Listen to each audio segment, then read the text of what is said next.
فاضل بریلوی رحمۃ اللہ علیہ فرماتے ہیں کہ قیامت میں منظر اس طرح کا ہوگا کہ نبی پاک ہمارے آگے آگے چلیں گے اور ہمیں اللہ کی رحمت کی خوشخبری سناتے جائیں گے، اور جب حضور یہ خوشخبریاں سنائیں گے تو حضور کے لبھائے مبارکہ سے پھول گریں گے اور ہم ان کو اٹھاتے جائیں گے۔ فرماتے ہیں خود تو وہ تھوڑی دیر کے لیے روئیں گے اللہ کی بارگاہ میں کہ یا اللہ انہیں معاف کر دے، خود روئیں گے لیکن ہمیں ہنسا دیں گے۔ پیش حق مجدہ شفاعت کا سناتے جائیں گے، آپ روتے جائیں گے پر ہم کو ہنساتے جائیں گے۔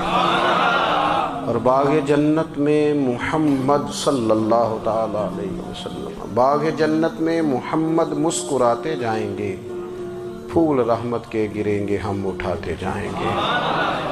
حشر تک ڈالیں گے ہم پیدائش مولا کی دھوم، اور مثل فارس نجد کے قلعے گراتے جائیں گے۔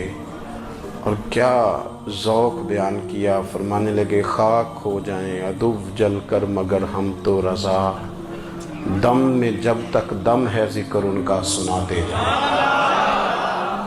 جب تک سانسوں کی ڈوری چل رہی ہے، دم میں جب تک دم ہے ذکر ان کا سناتے جائیں گے۔ اللہ تبارک و تعالیٰ نے ہمارے محبوب کریم علیہ السلام کو دنیا میں بھیجا تو فرمایا یا ایھا الناس قد جاءکم برہان من ربکم، اے لوگو تمہارے پاس تمہارے رب کی دلیل آ گئی ہے۔ اللہ تبارک و تعالیٰ نے محبوب پاک علیہ السلام کو سراپا دلیل بنا کے بھیجا۔ باقی انبیاء کرام علیہم السلام کے پاس بھی اپنی نبوت کے دلائل کے طور پر بے شمار معجزات تھے، اور حضور کریم علیہ السلام کے تو پورے وجود کو ہی اللہ نے معجزہ بنایا ہے۔ اور نبی پاک صلی اللہ تعالیٰ علیہ وآلہ وسلم کی نبوت کی دلیلیں، حضور کے رسالت کے مستحکم دلائل جگہ جگہ آپ کو ملیں گے۔ سب سے پہلی چیز تو یہ سمجھنے والی ہے کہ نبی پاک علیہ السلام نے جس چیز کو سب سے پہلے اپنی نبوت کی دلیل کے طور پر بیان فرمایا وہ حضور کا کردار ہے، سیرت ہے، عمل ہے، حضور کا لوگوں کے ساتھ رویہ ہے۔ نبی پاک علیہ السلام کی تبلیغ کے 3 دور ہیں۔ ایک تو حضور نے اپنے قول سے تبلیغ فرمائی ہے، وہ 40 سال کی عمر سے محبوب نے اعلان فرمایا اور تبلیغ کی۔ اور ایک نبی پاک صلی اللہ تعالیٰ علیہ وسلم بالواسطہ حضور کی تبلیغ ہے جو آج تک جاری ہے۔ امت کے علماء، مشائخ، مبلغین حضور کے دین کو آگے پھیلا رہے ہیں، تو دراصل یہ بھی تبلیغ رسول پاک علیہ السلام ہی کی تبلیغ۔ اور ایک حضور کی تبلیغ کا دور ہے، حضور کی پیدائش سے لے کر ولادت مبارکہ سے لے کر حضور علیہ السلام کے اعلان نبوت تک۔ اس دوران نبی پاک نے جو تبلیغ فرمائی ہے وہ اپنے کردار سے فرمائی ہے۔ عرب کا وہ معاشرہ جو بڑا میلا کچیلا گدلا ہو چکا تھا، جس کے اندر سراسر مادہ پرستی کا زور تھا، جس کے اندر لوگ انسانوں کی خرید و فروخت کرتے تھے، جس کے اندر بیٹیوں کو زندہ دفن کر دیتے تھے، جس کے اندر جو آدمی جتنا زیادہ مضبوط ہوتا تھا اتنا زیادہ لٹیرا بن جاتا تھا، اس معاشرے کے اندر رسول کریم علیہ السلام نے 40 سال گزارے، اور اس طرح گزارے کہ جو بیگانے بھی تھے وہ بھی کہا کرتے تھے یہ صادق ہیں، یہ امین ہیں۔ اور جب حضور نے اعلان نبوت کیا تو فرمایا، یہ قرآن مجید کے لفظ ہے، فرمایا فَقَدْ لَبِثْتُ فِيكُمْ عُمَرًا مِّن قَبْلِهِ أَفَلَا تَعْقِلُونَ، میں تمہارے بیچ عمر کا ایک حصہ گزار چکا ہوں، تمہیں عقل نہیں ہے، شعور نہیں ہے۔ نبی کریم علیہ السلام نے اپنے کردار کو، اپنے عمل کو اپنی نبوت کی دلیل کے طور پر بیان فرمایا۔ وہ تو حضرت حلیمہ بھی فرماتی ہیں نا، جب میں نبی کریم علیہ السلام کو اپنے گھر لے گئی تو میرا اپنا بچہ بھی دودھ پیتا تھا، 2 میرے بیٹے ہو گئے، ایک میری یہ نسبی اولاد اور حضور میری رضائی اولاد۔ تو کہتی ہیں جب میں کریم محبوب علیہ السلام کو اپنے سینے سے لگاتی تھی تو حضور میرے ایک پستان سے دودھ پیتے تھے اور دوسرا اپنے بھائی کے لیے چھوڑ دیا کرتے تھے۔ یہاں سے رسول کریم علیہ السلام نے کردار کے ذریعے تبلیغ، اور پھر اعلان نبوت سے پہلے ایک تنظیم عرب کے جوانوں پر، عرب کے سرداروں پر مشتمل بنائی گئی، جس میں نبی کریم علیہ السلام نے بڑا حصہ لیا سرکار نے، اور بڑے اہم لوگوں کو شعور حضور نے عطا فرمائے، وہ اس جماعت کا فیصلہ تھا کہ ہم سارے جوان، سارے بڑے لوگ ملیں گے۔ یہ حضور کے اعلان نبوت سے پہلے کی بات ہے۔ ہم بڑے لوگ ملیں گے، کسی بڑے کو کسی چھوٹے پر ظلم نہیں کرنے دیں گے، کسی آدمی کو کسی غریب کا حق نہیں کھانے دیں گے۔ حضور علیہ السلام نے نا اپنے کردار سے، اپنے عمل سے، اور آپ کا جو عمل ہوتا ہے نا وہ اصل ہوتا ہے۔ ایک ہوتا ہے آپ کوئی بات کرتے ہیں اور ایک ہوتا ہے کہ آپ کوئی عمل کرتے ہیں۔ آپ جب عمل کرتے ہیں تو عمل کے ذریعے بھی لوگوں تک بات پہنچتی ہے کہ دراصل آپ کا اٹھنا بیٹھنا چلنا پھرنا کیا ہے۔ میرے رسول کریم علیہ السلام کا اٹھنا بھی ایک نبی کا، بیٹھنا بھی ایک نبی کا، بات کرنا بھی ایک نبی کا، معاملات زندگی کرنا بھی ایک نبی کا، لین دین کرنا بھی ایک نبی کا۔ ایک شخص کہتے ہیں میں نے اعلان نبوت سے پہلے حضور علیہ السلام سے کوئی چیز خریدی تھی اور میں نے عرض کیا تھا آپ یہاں تشریف رکھیں، میں پیسے لے کے آتا ہوں۔ میں 3 دن کے بعد آیا۔ دیکھو یہ بات کرنی کتنی آسان ہے، بولنی کتنی آسان ہے، پر 3 دن یہاں میرے بھائی کو کسی شخص کو 2 گھنٹے انتظار کرنا پڑ جائے تو لوگ کہتے ہیں الانتظار اشد من القتل، یہ تو قتل سے زیادہ تکلیف والا معاملہ ہے منتظر رہنا کسی کا۔ کہتے 3 دن کے بعد میں آیا تو میرے رسول کریم وہیں تشریف فرمایا۔ بس اتنا فرمایا یار تم نے مجھے بڑی تکلیف میں ڈال دیا، 3 دن ہو گئے یہاں رکے ہوئے۔ تو حضور نے اپنے کردار کو، اپنے عمل کو، اپنے معاملات کو سب سے پہلے اپنی نبوت کی دلیل کے طور پر پیش کیا۔ کسی نے کیا خوب کہا تھا کہ جو تیری جان کے دشمن ہیں وہ بھی کہتے ہیں، وہ جو تیری جان کے دشمن ہیں، بظاہر تو آئے ہیں نا ہجرت کی رات جان لینے، لیکن امانتیں حضور کے گھر میں رکھی ہوئی ہیں، امانتیں کاشانہ نور پہ پڑی ہیں۔ وہ جو تیری جان کے دشمن ہیں وہ بھی کہتے ہیں کہ امین تو ہے اور صداقت کی آبرو تو ہے، امین بھی تو ہے، صداقت کی آبرو تو ہے۔ تو پہلے کردار، پھر دوسری بات، اللہ تعالیٰ نے اپنے محبوب علیہ السلام کو اپنا مطلق نائب بنا کر، اپنا محبوب اعظم بنا کر، ویسے ہی سارے انسانوں کے بارے میں کہا وَإِذْ قَالَ رَبُّكَ لِلْمَلَائِكَةِ إِنِّي جَاعِلٌ فِي الْأَرْضِ خلیفہ، میں زمین میں اپنا نائب بنانے والا ہوں۔ لیکن حضور علیہ السلام تو محبوب ہے نا، حضور کی نیابت تو محبوبیت کے درجے پر فائز ہے۔ تو رسول پاک کو رب کریم نے اس طرح کا بنا کے بھیجا کہ حضرت عبداللہ ابن رواحہ رضی اللہ تعالیٰ عنہ بیان فرماتے ہیں کہ اگر حضور کوئی معجزہ نہ بھی دکھاتے، نبی کریم علیہ السلام سے کوئی اعجاز لوگ نہ بھی دیکھتے، تو محبوب کا تو چہرہ ہی اس طرح کا تھا، لوگوں نے دیکھتے جانا تھا اور کلمہ پڑھتے جانا تھا۔ لیکن باوجود اس کے میرے رسول پاک کا اعجاز یہ ہے، کمال یہ ہے کہ حضور کبھی اشارہ کر دیں تو چاند 2 ٹکڑے ہو جائے، کبھی دعا مانگ دیں تو ڈوبا ہوا سورج واپس آ جائے، کبھی محبوب گزرنے لگے تو پتھر آپ پر سلام پڑے، کبھی حضور پہاڑ پر چڑھ جائیں تو پہاڑ وجد میں آ کر جھومنے لگے، محبوب کا کبھی نماز پڑھاتے ارادہ بن جائے تو اللہ تعالیٰ قبلے کا رخ ہی تبدیل فرما دے۔ کیا خوبصورت سوچ ہے اور کیا نظریہ دیتے ہیں بریلی کے امام۔ فرماتے ہیں اجابت کا جوڑا عنایت کا صحرا، دلہن بن کے نکلی دعائے محمد، اور اجابت نے جھک کر گلے سے لگایا بڑی ناز سے جب دعائے محمد۔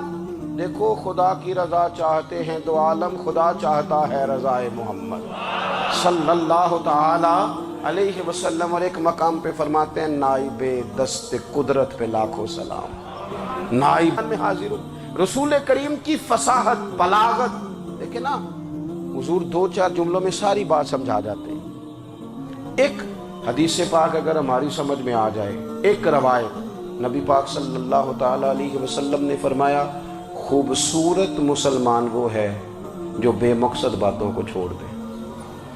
لو اس سے پوری زندگی سجائی جا سکتی ہے، ایک جملے سے پوری زندگی سواری جا سکتی ہے، کوئی لمبی چوڑی باتوں میں جانے کی ضرورت نہیں۔ کہا خوبصورت مسلمان یہ ہے جو بے مقصد باتوں کو چھوڑ دے، لا یعنی باتوں کو، کیا کہتے ہیں ہمارے دیہات کے لوگ، جڑے پنڈ جانا نہیں، اودا راہ پوچھنے دی۔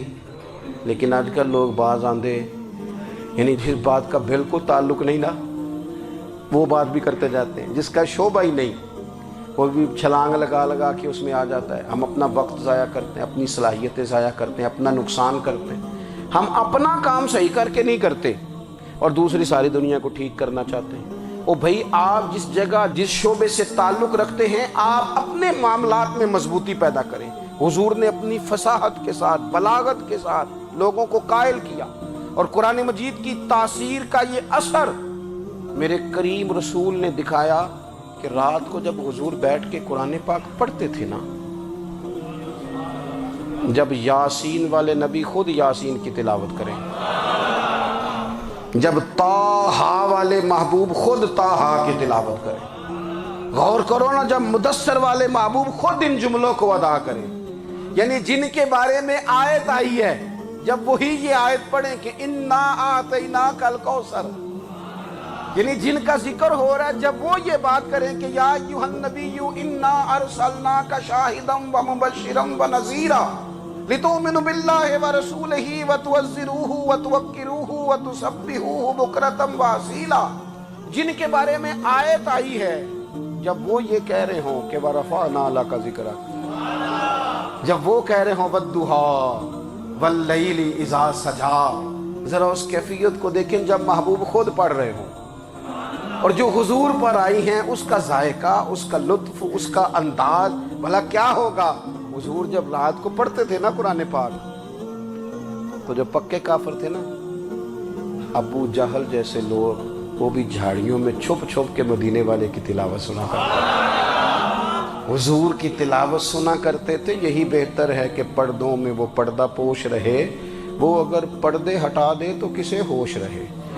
رسول کریم علیہ السلام کی تلاوت کا سننا، قریب جانا، یہ اعجاز ہے۔ حضرت فاروق اعظم کہتے ہیں میں طبیعت کا بڑا ڈاڈا تھا، مزاج کا بڑا سخت تھا، زندگی ہمیشہ ڈٹ کر گزاری، باتوں پر کھڑا رہنا آتا تھا، پر جب میری بہن نے مجھے چند آیتیں سنائی نا تو میں تڑپ ہی گیا۔ کروں آیا سا مار مقامنے نو، ان مینو مار دے لے چلو، اوے متے عمر دی عمر برباد ہو جائے جتھے عمر سوار دے لے چلو۔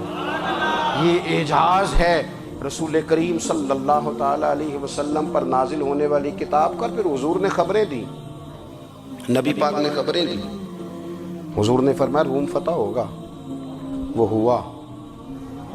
نبی کریم علیہ السلام نے فرمایا شام فتح ہوگا، تو شام فتح ہوا۔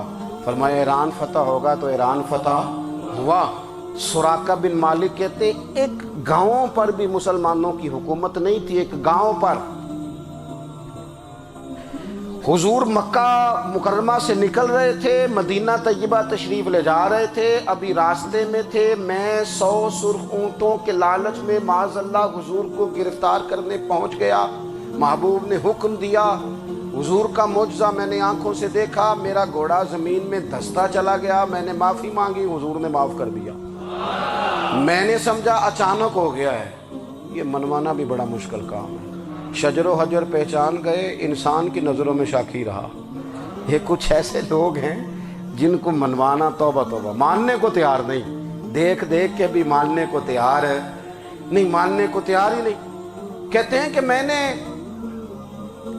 پھر چاہا آگے بڑھنا تو پھر زمین کے اندر میرے گھوڑے کے پیر دھنسنے لگے، پھر معافی مانگی۔ کریم تیرے معاف کرنے کی ادا پہ بھی قربان جائیں۔ یہ نہیں فرمایا کہ تو بار بار یوں ہی کرتا ہے، فرمایا معافی مانگتا ہے، جا میں نے معاف کیا۔ کہتے ہیں 3 دفعہ میں آگے بڑھا، 3 دفعہ حضور نے معاف کیا تو مسکرا کے فرمانے لگے تو یہاں مجھے گرفتار کرنے آیا ہے، وہ کیسر روم کا علاقہ فتح ہوگا۔ وہ کنگن جو پہنتا ہے نا ہاتھوں میں، بادشاہ کے کنگن معروف ہیں، وہ تیرے ہاتھوں میں آئیں گے۔ اللہ کرے آپ سمجھیں، یہ جو لوگ ڈری ڈری سہمی اور ہمارے بچے مایوسی کی معاذ اللہ باتیں کرتے ہیں، وہ دیکھیں حضور کس طرح کی گفتگو فرماتے ہیں۔ ابھی ایک گاؤں پر بھی اسلام کی حکومت نہیں، لیکن حضور کا خبر دینے کا انداز۔ کریم فرمانے لگے وہ کیسر روم کے جو کنگن ہوں گے وہ تیرے ہاتھوں میں آئیں گے۔ جناب سراقہ بن مالک فرماتے ہیں کہ میں مسلمان ہو گیا، حضور کا وصال ہو گیا، کنگن نہیں آئے۔ حضرت ابوبکر صدیق کا وصال ظاہری ہو گیا، کنگن نہیں آئے۔ جناب عمر کا دور آ گیا،